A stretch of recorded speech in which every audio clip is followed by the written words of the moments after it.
Hello everybody. Today I have a video for you on a Haste Zhanna deck. Now the idea behind a Haste Zhanna deck is that you play a bunch of allies that have Haste. And now the reason this is good with Zhanna is because Zhanna also has a card called the King's Pride that gives all your allies 2 attack and 1 health. So when you have a bunch of Haste allies, they're gonna get hasted and get this attack bonus and become very, very powerful. So that is the idea of this deck. And now we're just going to go ahead and look at some games with Zhanna that I played. So first off, we'll watch this one because actually don't exactly quite remember what this game was like, but essentially it will showcase kind of how this deck does against more of an aggressive deck. And in any case, whenever you're facing an aggressive deck like this, Zhanna's #1 strategy is to play something like Tidal Wave.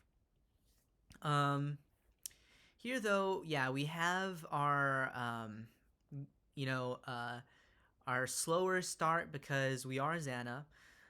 So we play our Devoted Knight. This is just going to let us, it will take a hit for us, and it will also mean that we will get a resource. And so that is kind of how we're going to play the King's Pride and Stampeding Rhino and Viska. These are all really expensive cards, and so the first idea of this deck is to just make it so that we can get to that stage in the game as quickly as possible. And that means playing as many cards that give us resources as possible.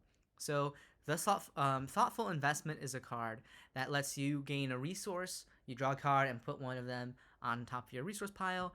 Ruby Embellished Dagger is only for priests and hunters, but it's a weapon that lets you essentially, when it is destroyed, it will go to the top of your resources. So here we have 7 resources, and it is only turn 5. So actually, we could have had 8 resources if we chose to sacrifice there. I just felt I was a little bit low on card advantage, and I wanted to keep everything. Here comes the Tidal Wave, so this is how we can stay alive, essentially, against most aggressive heroes.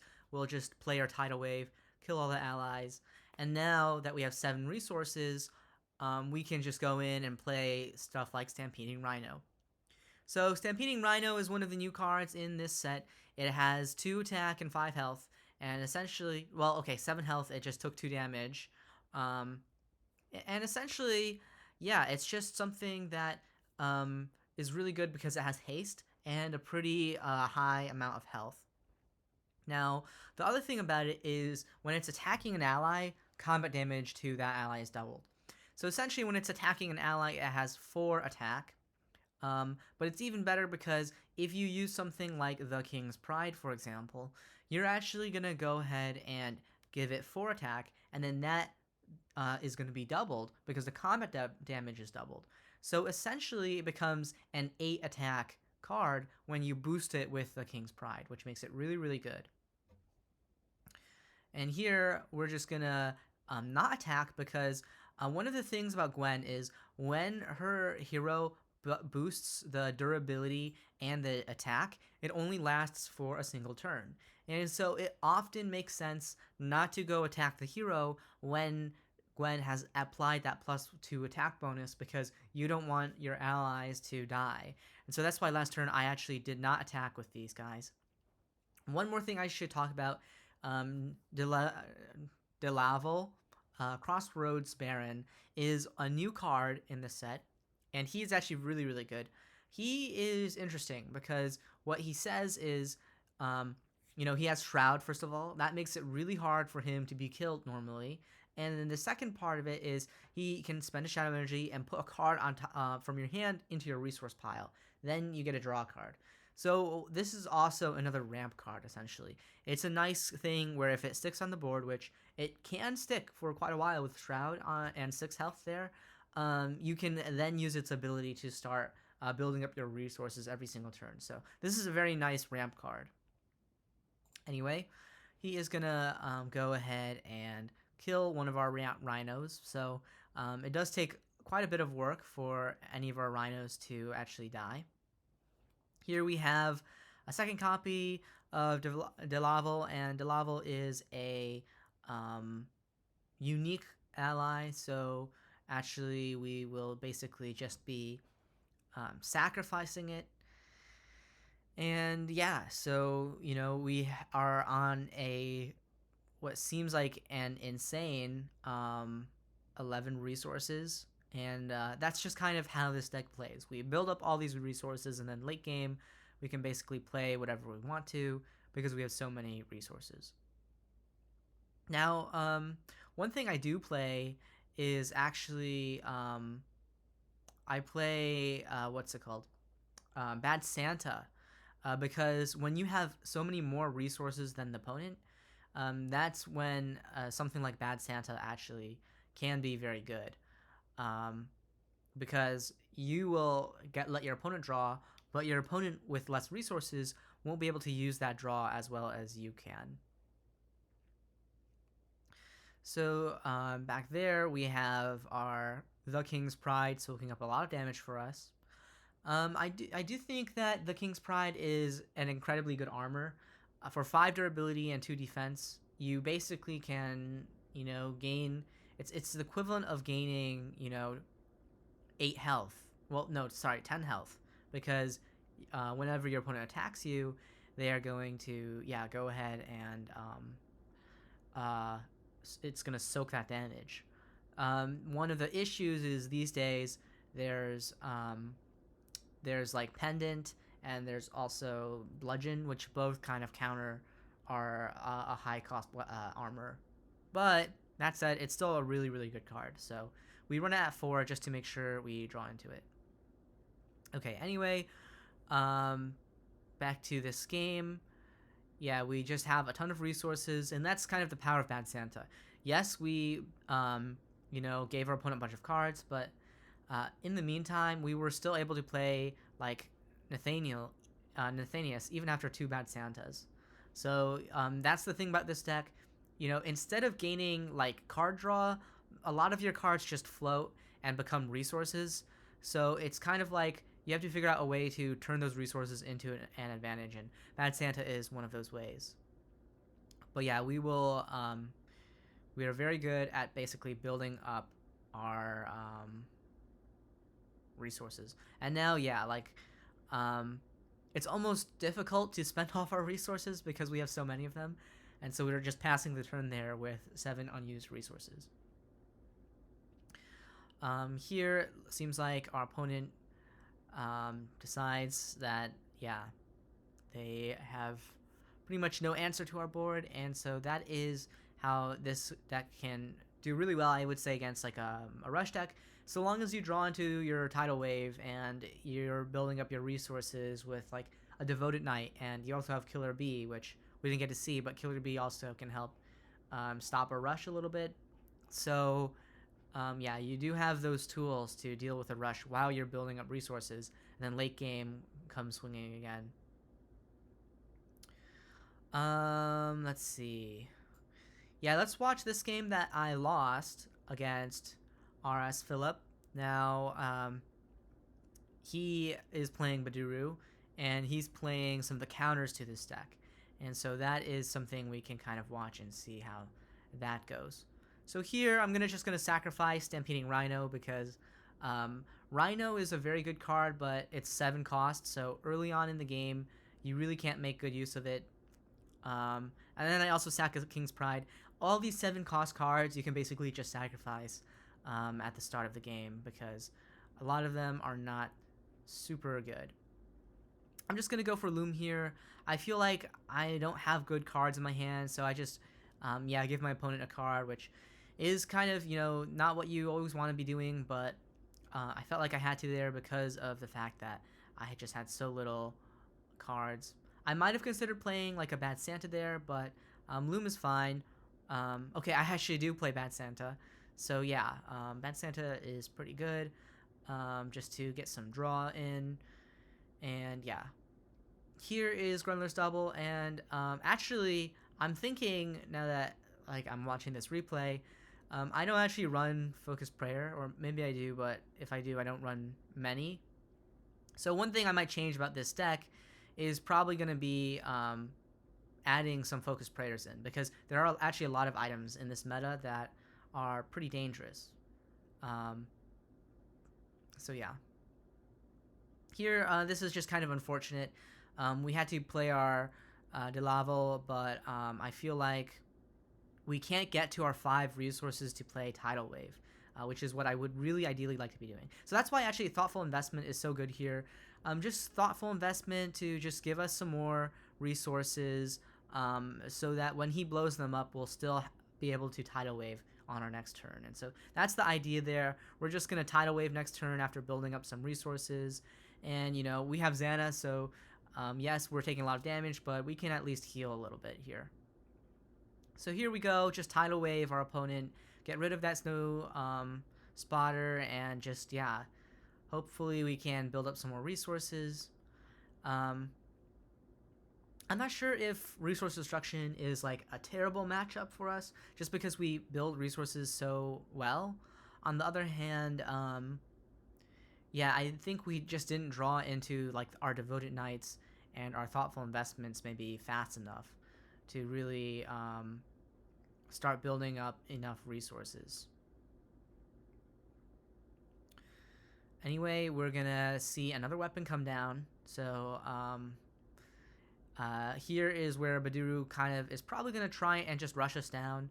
We, you know, we're in a pretty good spot, but okay, yeah. So Stampeding Rhino here to kill the camouflaged foe is essentially the idea. But yeah, Baduru can basically rush us down with this setup. And yeah, that Drangus there is going to be really, really tough. So we are going to really hope we can draw into our Tidal Wave here. And so here we have Bad Santa. We're just going to draw and hope we draw into Tidal Wave, and we don't. So I think this is pretty much... okay, so now we draw into the Tidal Wave, but it is 1 card too late. If we were able to Tidal Wave here, I think we might have a chance, because our opponent doesn't have enough Shadow Energy to play another weapon. They would have had to play this Emor, and without taking this 6 damage here, we're probably okay. We're probably in a much better spot. Here, we're just going to have to Tidal Wave our own Nathaniel, though, which is going to really suck. And I'd be surprised if our opponent doesn't have a way to kill us this turn, but maybe they do. Okay. Looks like we survive for 1 more turn, but we're going to need some way to kill Gorlak. I think with the Killer Bee, it's possible. So we can Killer Bee here. I think I could have Killer Bee'd, and okay, I'm not even going to Killer Bee, I'm going to use the Ruby Dagger, so that makes sense there. And here comes the weapon. Okay, so we might live. Looking very unlikely. Okay. And yeah, we need like some more health. So not taking that 6 damage earlier would have been great. Here we're just gonna, you know, maybe we can draw into like an answer somehow. Yeah. Well, let's see. I had 5, 6, 7. Yeah, so even if I if I had the King's Pride, maybe. If I drew into the King's Pride, I think I still lose here. So yeah, not much I can do.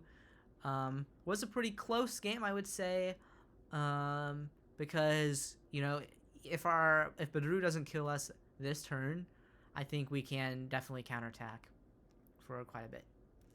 Anyway, that was an example of where I lost, but I think, alright, what I really wanted to show was how, like, maybe Bludgeon is really popular these days, and maybe not so good for us because Bludgeon can really counter the King's Pride.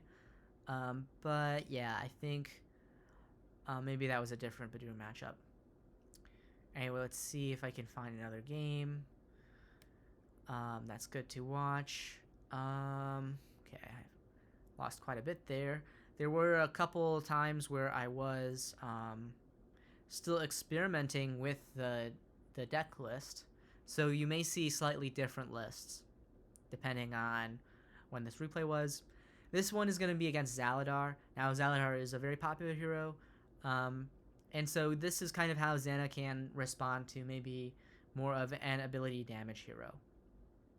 So, yeah, we usually don't do much on, turn 2. Sometimes we'll play Killer Bee. But here, we're just going to go ahead and play the Devoted Knight.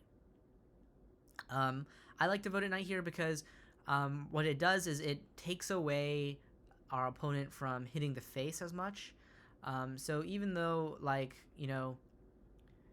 instead of like a thoughtful investment or something like that, just going for the Devoted Knight is nice because that can basically, yeah, soak up that damage from that RB. And then the other thing I like about thoughtful investment is one thing to know about it is when you play it, you then get the resource on top of your deck immediately. So if you think about it, it really costs 2 resources to play. And so what's really nice about it is that you can play it on turn 5, play it, gain a resource. Now you're on 6 resources, and play that the jeweled dagger there. So that is kind of one of those combos that is really nice here. I'm really glad our opponent seemingly doesn't have Mind Control. Mind Control would have been pretty decent here. Although I guess against Rhino, Mind Control is maybe less good than it would normally be. Yeah, so I'm looking for an opportunity to go ahead and play Meltdown, but here I think it's just better to clear our opponent's board, just get rid of those weenies. I might have considered healing my face instead of healing the Rhino there, but because he didn't have Mind Control the last turn, I think it was probably relatively safe to do that. The risk obviously being that he would have played Mind Control, and then it doesn't matter how much health you have when Mind Control comes down. So here, this is kind of showing how, with the Haste allies, you can really take back the board. Whenever Frostframe Harpy comes out, it is annoying, but you can take that back with your Haste allies, like Stampeding Rhino that can just deal 4. So yeah, you don't really worry that much about losing the board early on because you can always recover it. Here we're just drawing into a ton of Ruby Embellished Daggers, which is awesome. We take a little bit of the hit there just to deal some more damage. Delaval gonna come down, let us sacrifice and gain even more resources. And at this point, we don't have to keep sacrificing and building up resources, but it can be nice, especially if our opponent plays like Bad Santa on us or something, to have like all those resources to just empty our hand again. But yeah, now that we are on like 11 resources, I think we can really just play whatever we want. So we're just gonna go for the Rhino here. Use the Rhino to, I guess, take off the Oral Battery durability all the way down to 0. And yeah, that's probably a good call just because Zaladar's ability is ready now. Bludgeon's gonna come in, take away the durability on our Dagger. So yeah, that's generally one of the weaknesses of the deck. It's just Bludgeon killing our daggers. That's less important as dealing damage to our the King's Pride, essentially. Speaking of the King's Pride, we draw into it, and I did kind of want to show off how strong the King's Pride can be. I guess this is a good example. So we play the King's Pride. Now we're playing Viska for 5 damage, which is really insane. And we didn't really see it at all, but Stampeding Rhino can kill an ally with 8 health because it doubles the combat damage. So under King's Pride, you are always threatening to kill a fatty with your Stampeding Rhino. So this deck is really, really good against any fatty decks because of the combo with the King's Pride and Stampeding Rhino. You can like one-shot, well, okay, not one-shot a Keon because Keon has 9 health, but you could one-shot a lot of, like for example, Aldrades is a very common fatty that you see around, especially in like Gravebone. You can one-shot an Aldrades. I actually really do want to show that, so I think if we can find a game like that, I might play that. Okay, so this was against a Gravebone. Gravebone does play some fatties, so maybe we will see that in action here. But yeah, you do see that this deck can really handle fatties very well. And not to mention Tidal Wave, which destroys fatties too. So yeah, we've got a lot of answers to any kind of like a slower fatty deck, I would say. Yeah, we can really handle pretty well. Okay, so here we just play our Devoted Knight, of course. That's just going to let us ramp and also take a hit. Fireball's going to come down, kill the Devoted Knight. That's fine, we'll get resource from that. So yeah, that's really good for us. Yeah, maybe I would have sacked Stampeding Rhino or something. But I guess, yeah, here, we're in the position where, because of the way this just played out, we basically are going to be on 7 resources next turn, so maybe keeping Stampeding Rhino was a good call there. Okay, so we're going to see Infernus come out, and this is like just the perfect thing to just Tidal Wave here, so we're just going to Tidal Wave that. Yeah. Tidal Wave is kind of broken. So yeah, that was nice, but we'll see how, sometimes Tidal Wave is good, and we can get rid of fatties in other ways too, though. So it's not our only way to deal with these. So our opponent plays his own, their own Uru with Stampeding Rhino. So that combo is quite nice. Just gonna reduce the cost of that Rhino so that it can come in on turn 6 for him. And here we're able to get off our King's Pride. So now we're basically set up to use our Rhino to one-shot kill stuff. Nathanias is on an insane 7 attack. So yeah, our opponent kind of had to supernova there basically to stay alive. Here we go ahead and do the Stampeding Rhino. So with Haste and the King's Pride, it's just really awesome to be able to just, whenever you need to deal that extra damage off of the Haste. Okay, so we're just going to Bad Santa there, just get some more cards. Here is an example of where Stampeding Rhino can just one-shot that Infernus. So yeah, fatties like Infernus just die very quickly to our Stampeding Rhino there. And yeah, I think our opponent has played, several fatties this game, but we just have so many different ways to kill and deal with fatties that yeah. And here I guess I just show off. I Tidal Wave, and then we have the Viska here to deal another 5 damage. So yeah, that's an example of a really good matchup for this kind of deck. Anything that's kind of slower but runs fatties will get countered by our late game because we get to the late game first because we ramp so much. Alright, anyway, I think I've talked for enough. So here's the deck list again, and I'll just talk a little bit more about the choices. Killer Bee is really good in this deck because Killer Bee also synergizes with the King's Pride. Essentially, it will go on to 4 attack and 3 health, which actually, yeah, basically makes it a lot stronger and a lot better of a removal card. We have Devoted Knight, which obviously plays into our game plan of ramp. Oh, the other thing about Killer Bee is it's just really nice against like a rush deck. There's a lot of, like Frostflame Harpy on turn 2, then you can, on your turn 2, use Killer Bee to just get rid of that, and that saves you a lot of health. Delaval, I think you could even run 4. I just run 3 because it's unique. But the thing about it is its own ability can let you sacrifice cards from your hand, so it's a good way to get rid of redundant cards. And Delaval is actually a reason why I'm not playing the very good Wizenstaff.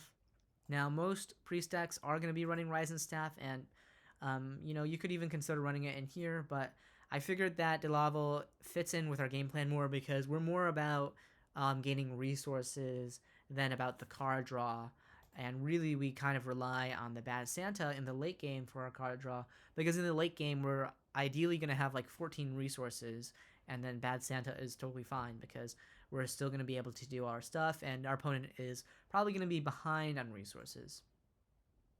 Next, we have our payoffs from getting so many resources.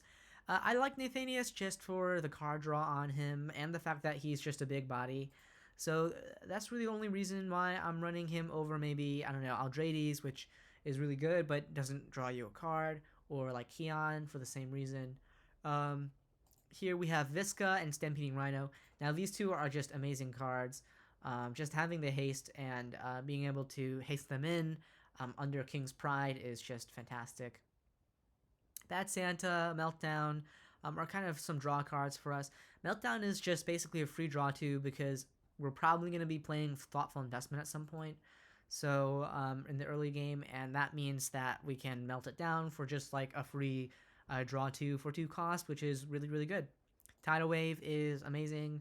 Loom of Fate is good. Thoughtful Investment, Ruby Metal Dagger, and for the King's Pride, I really like the King's Pride. I think it's a very good card in this deck in particular, which is why we run 4, even though, you know, I don't know, you could probably cut this down to 3. I just like to always see it. And that is basically the deck. I think, actually, like I was mentioning earlier, the Focused Prayer would have been really nice here. I think I would have probably should add that to this deck. So if you are going to build this deck, I would highly recommend, here it is, running this card.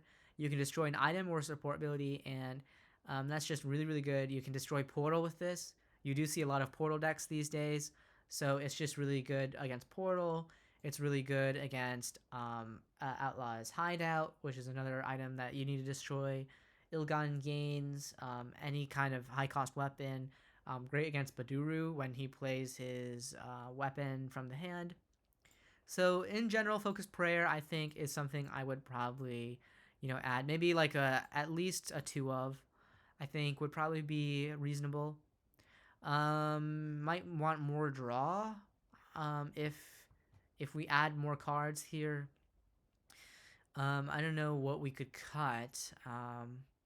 Could possibly cut like a Delaval, and maybe you could run Wizened Staff, just because even though you have Delaval, it can sometimes just be nice to just draw a card instead of having to sacrifice and then draw a card.